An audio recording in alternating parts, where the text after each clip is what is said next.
This is CJ Baker, and every day I've been listening to a different randomly generated album that appears in the book 1001 Albums You Must Hear Before You Die. So I just finished my fifth week. So just like I've done in previous weeks, I'm going to do a weekly recap video. So basically, the clips are going to be what I posted previously, and these were posted as 3-minute shorts. So some of the reviews are going to be a little bit longer. So there's going to be some bonus content. And then afterwards, I'll give my updated rankings and my general observations. So please enjoy. And also, if you want me to keep making this content, please like and subscribe. Today's randomly generated album is Pornography by The Cure, released in 1982. So this is probably The Cure's darkest album that they released. And there's different reasons for that. At the time of recorded, Robert Smith was depressed and suicidal. And also there was a lot of friction going on in the band. And going into the recording, Robert Smith even thought that this was going to be the band's final album. So all of these factors contribute to the sound. And then shortly after they recorded this album, the subsequent albums, their sound kind of developed and they had more pop sensibilities, and the sound became less gloomy and gothy. And Robert Smith, I think, even became, as a person, a bit more happier, especially on Fridays. But yeah, we'll get right into this album.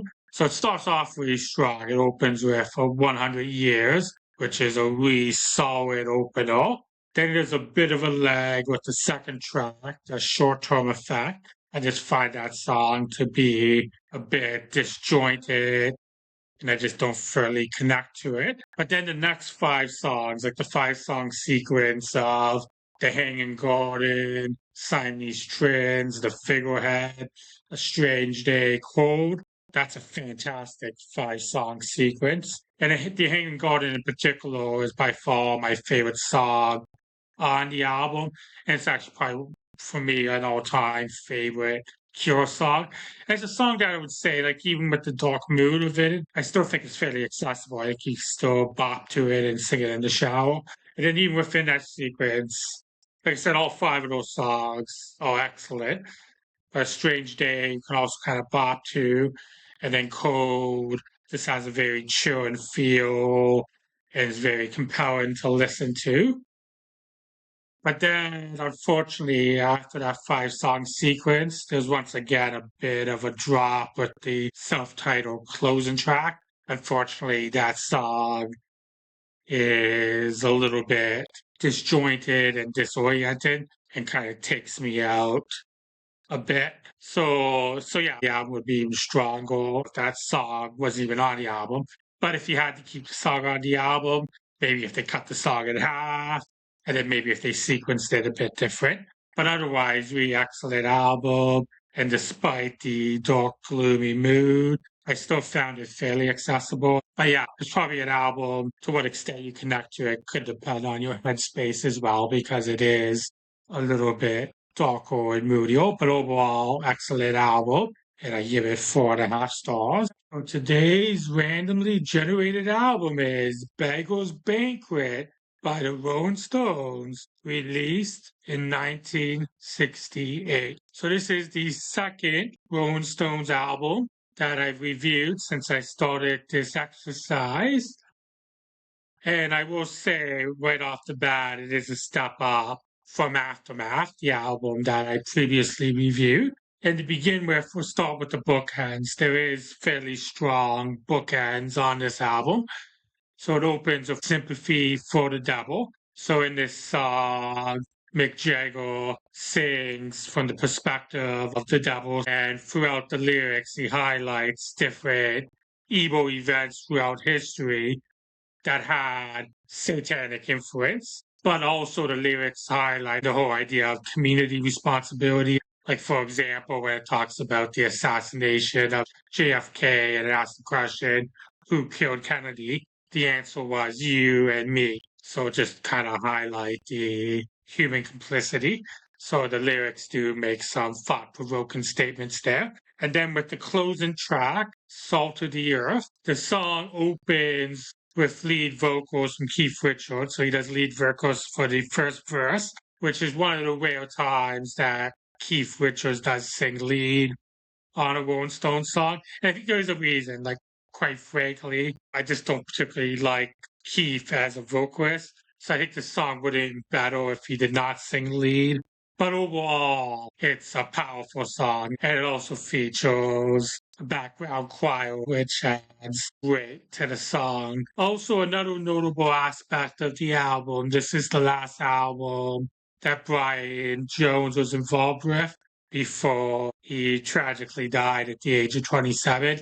And by this point, Brian Jones was becoming more and more undependable, so his creative involvement in this album was less than previous. But there was still a couple of tracks that he was heavily involved with.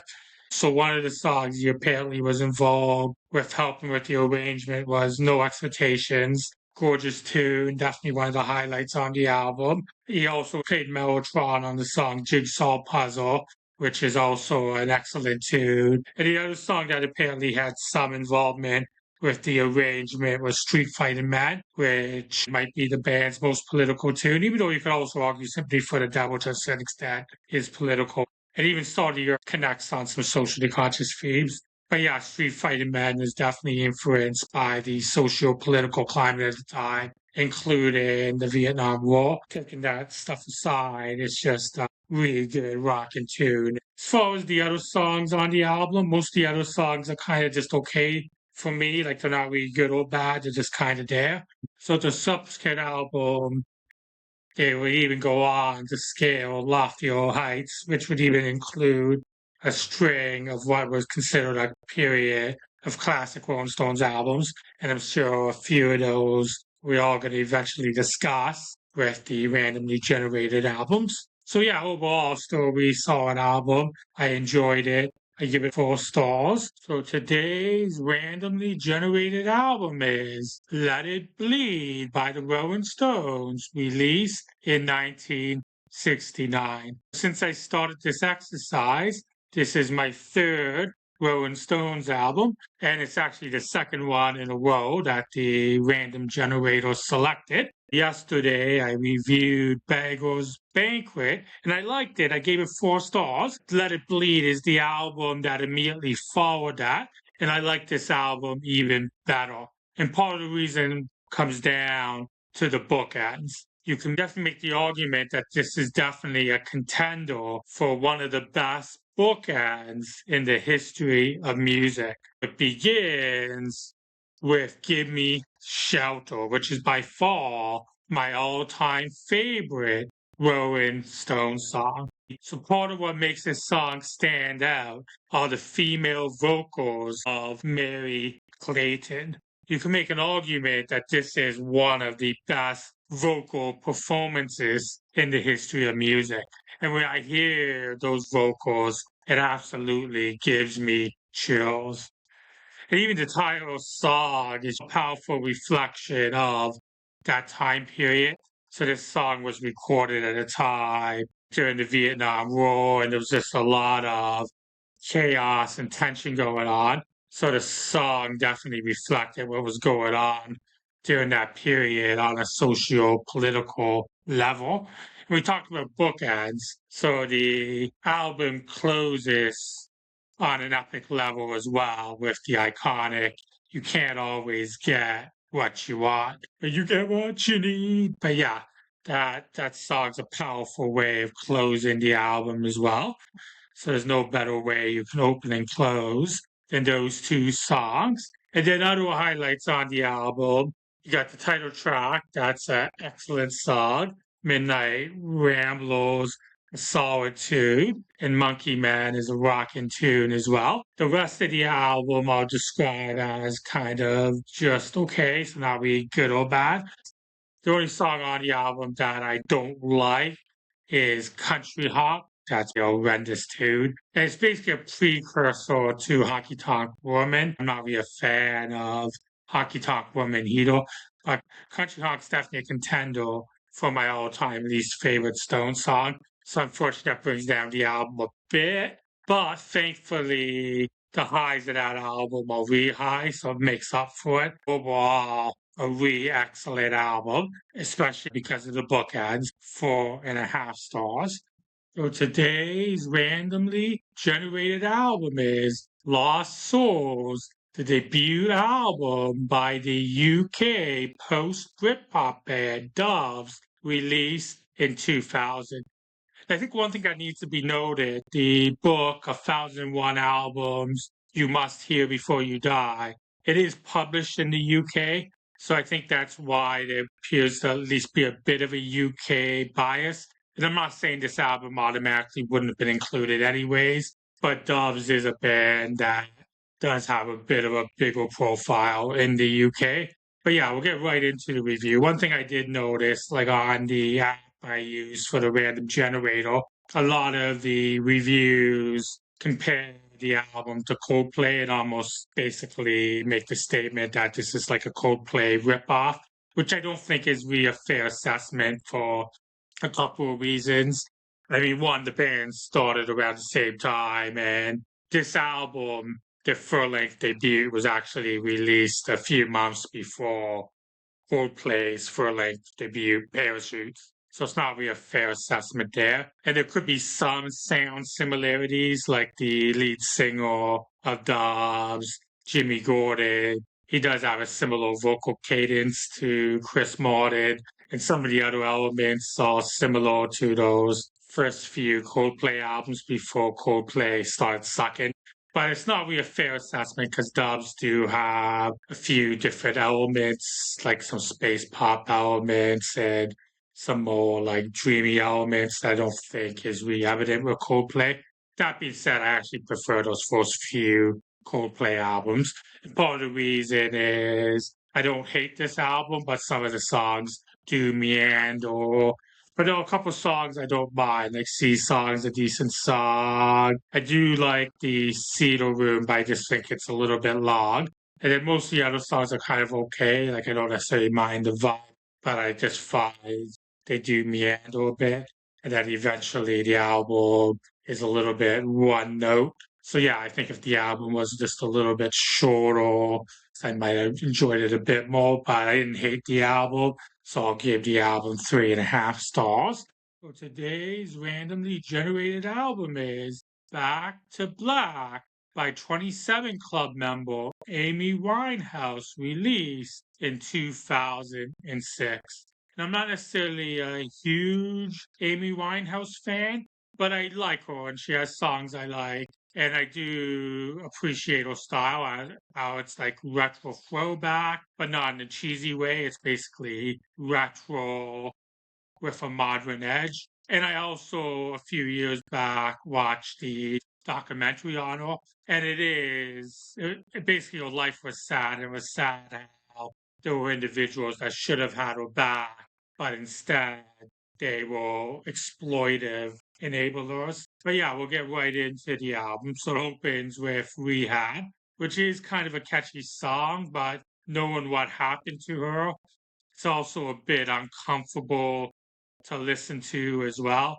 And then other songs on the album, we got You Know I'm No Good, Catchy Tune, title track, Tears Dry on Their Own, very emotional. Some of the other songs are just kind of okay for me, but there's nothing that I don't like. And one thing I do appreciate about the album is lyrically, it is very honest and forthright, almost to the point where it makes you uncomfortable to listen to.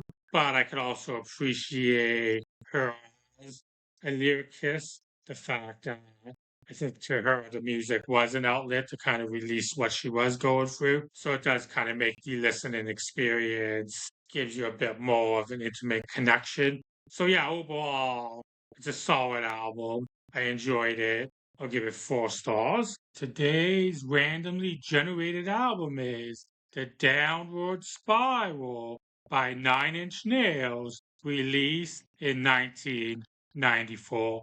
So this was a definitive album of my youth. Growing up, I struggled with anger and depression issues. At the time, I was drawn to this album because Trent Reznor was able to articulate what I was going through. So I also viewed it as an emotional outlet.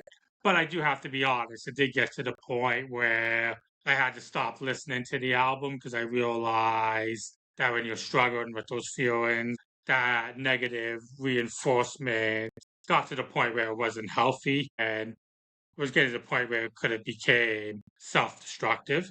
But putting all that aside, Trent Reznor is a musical genius, and on a strictly artistic level, this album is an artistic masterpiece. So it's a concept album about spiraling towards depression and self-destructive behavior. But to a certain extent, it covers similar themes to The Wall by Pink Floyd, and Reznor acknowledged that The Wall was part of what inspired the concept. And also, the album does have a very cinematic feel to it. Listening to the album, you can kind of see how Reznor would eventually become an Academy Award winning composer, and even highlighted those cinematic moments.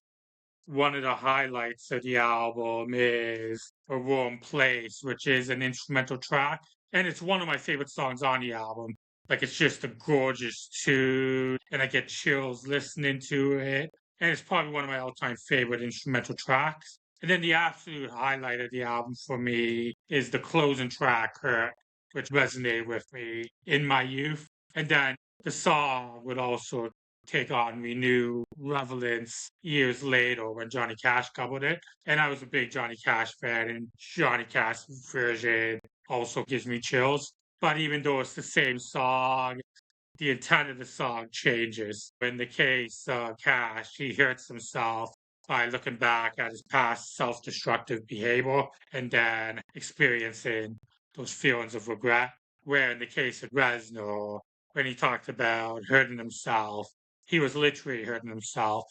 Basically, two different versions, but they both resonate in different ways. Even though, like I said, it's not an album that I generally listen to anymore, it's hard to deny that it's an absolute artistic masterpiece. I give it 5 stars. Today's randomly generated album is 25 by Adele, released in 2015. This is the second Adele album that I discussed. I previously also reviewed 21. And as I mentioned in that previous video, Adele is someone I'm not necessarily a huge fan of, but I don't mind her. I actually also didn't mind 21. I had it at 3.5 stars. So getting into 25, similar to 21, it's named after her age at the time. And also another thing that Adele likes to do with her albums is every album cover features a picture of her. And that's also something else that I wouldn't imagine doing. Like if I released an album, I wouldn't want to put my ugly mug on it. But thankfully, Adele is more attractive than what I am. But getting right into the album, it opens with the song Hello, Hello from the Other Side. I must have heard this song more than 1,000 times. I'm sorry, but I never want to hear the song again in my life. But yeah, that song definitely suffers from ubiquity, and familiarity breeds contempt. The next song on the album is also one I'm not particularly into, Send My Love to Your New Lover, which is a bit more upbeat. And I think it's good that she tries to have a couple of upbeat songs to change the mood a bit. But I also find the song a bit repetitive. It almost comes across like she's also trying to record a pop hit. So when she does do something upbeat, I prefer something like Rolling in the Deep, which is a bit more upbeat, but it's also a bit more soulful and sounds a bit more authentic, where it just sounds a bit more manufactural. And I also had this similar issue with the song Water Under the Bridge. It also came across as a bit too poppy for me. As far as the other songs, there are a couple of songs that I do like on the album. Like my favorite song on the album is When We Were Young. It does border a bit on schmaltzy, but I also appreciate the nostalgia of the song and the idea of looking back and the fact that she's expressing that there's challenges in growing older and sometimes adulting is hard. So even though she's only 25 at the time, that's still old enough that you can still kind of look back to when you're a bit younger because now you're a full grown adult. And to a certain extent, it could have been a bit of a quarter life crisis scenario. So I think the song was relatable that way. There's other songs I don't mind. Like I kind of like Remedy and River Lee. But the rest of the album, it does get to the point where it starts to become a bit one note. But it's not necessarily bad, it's just more bland. And it does become a little bit monotonous to listen to. I don't necessarily hate the album. I give it 3 stars. It's just not necessarily an album that I don't necessarily have a desire to re-listen to again. But all due respect to Adele, she still seems like a really good person that you want to root for. So that concludes the recap. So overall, not a bad week. There was one new 5-star album, and there was nothing I hated. So now we'll just take a look at the updated rankings. We got a brand new number 1 with the Downward Spiral by 9 Inch Nails. And we'll just scroll through this. So that was the only 5-star album. There's no other huge changes on the list. The bottom is basically the same. Cherry Wall Like Sushi. And then my least favorite album is still King Crimson. Locks, tongues, and aspects. So, what did you think of this week's albums? Which albums did you enjoy? Which albums did you not enjoy? What did you think of my reviews? Do you disagree with me? Do you think I'm an idiot? Please feel free to let me know in the comments in a respectful way. And then, of course, the other question that we ask every week, do these albums deserve to appear in the book? 1001 albums you must hear before you die. And of course, that's hyperbole. Like, you can not listen to any of these albums and live a perfectly good life. But basically, are these truly essential albums? I think the only album I might argue whether or not they belong on the list is Lost Souls by Doves. Like it's a good album. I had it 3.5 stars, but I think those other Britpop albums and other post Britpop albums that were more important albums. And I think it's an album that was partly on the list because it's basically the book was published in the UK, and that's an album that had a bigger profile in the UK. My least favorite album of the week was Adele's 25, but I can understand why it's on the list because it was such a massive album commercially. So yeah, if you want me to keep making videos like this, please like and subscribe. And also, as I mentioned, I post these reviews every day as shorts. So you can also check out the playlist, which gathers all these videos together in an easy to digest format. So you can check out the playlist as well. And you can also check out my website, ongoing history of protest songs.com. And also, lately, I've been starting to use Riverside to edit and record my videos. And another advantage to Riverside is that it's very easy to publish to different social media platforms. Like, for example, in the past, it sometimes took me hours to upload to YouTube, and now it literally takes me a matter of seconds. So if you're a content creator and you want to try Riverside, I will include a link in the description, and you can even initially try it out for free. And there's even tools for webinars as well and for podcast hosting. So thanks for watching, and please stay safe.